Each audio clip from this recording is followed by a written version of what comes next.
Pangarap ng marami ang libutin ng Pilipinas pero para sa ilang biyahero, mas practical pa raw lumipad palabas ng bansa. Tanong tuloy ng ilan, bakit mas mahal pang bumiyahe sa sariling bayan? Narito ang report. Sa dami ng magagandang pasyalan sa Pilipinas, hindi makakaila na isa tayo sa paboritong binibisita ng mga turistang banyaga. Pero tila may bad reviews tayong natatanggap mula mismo sa mga lokal na turista. Ang content creator na si Rodolph Hamilla, halos buwan-buwan daw nagka-travel abroad habang minsan lamang sa isang taon ang kanyang local trips. Hindi raw dahil mas gusto niyang mag-out of the country, kundi dahil mas abot kaya raw ito. Kagaya po nung sa mga friends ko na dapat mag-Siargao kami. And nung chinek po namin yung flights, parang umabot po ng 22K per each. 22K per person yung flight. And nung chinek po namin pa Bali, Indonesia, mga 16K lang po kaya nag-push po kami sa Bali. Bukod sa pamasahe, mas practical din daw para sa kanya ang pagbiyahe sa ibang bansa.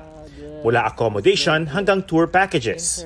It's more fun in the Philippines kung mas mababa ang presyo pa domestic flights compared to international flights and mga accommodation, and sana mas mabilis, maayos ang airport.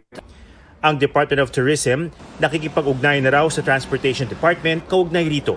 Nakipagpulong na rin daw sila sa ilang airline companies. Yung meeting po namin last year ay nagbigay po ng commitment yung Philippine Airlines, Cebu Pacific, pati na rin po yung AirAsia, na yung top 2 na pinakamahal na price buckets nila ay tatanggalin po nila.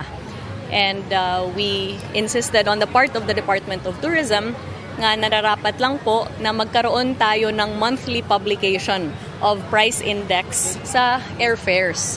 And that this be fully transparent and that the Civil Aeronautics Board strictly enforce clear guidelines in terms of price ceilings. Kung magta-travel naman abroad, di pa rin makakawala ang mga Pilipinong biyahero sa buwis. Sa kasalukuyan, aabot sa 2,700 pesos ang travel tax para sa first class passengers habang 1,620 pesos naman sa economy class passengers. Malaking bahagi ng buwis ang napupunta sa mga tourism-related infrastructure.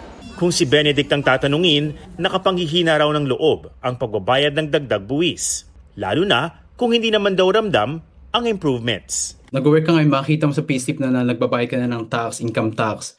So if you want to take a breather, gusto mo mag-travel, pupunta ka abroad or locally, magbabayad ka na naman ng tax. I think it's not fair na para i-pass on pa yung responsibility or yung expenses sa mga travelers natin just to sustain yung mga infrastructure project ng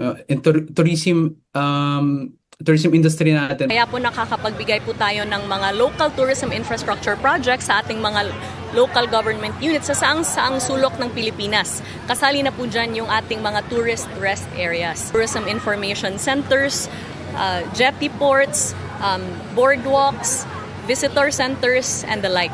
Kaya naman po may pondo po tayo sa pag-preserve ng ating mga cultural and heritage destinations in the Philippines. So then, with these very tangible benefits on the travel tax, we sincerely hope that this can find merit.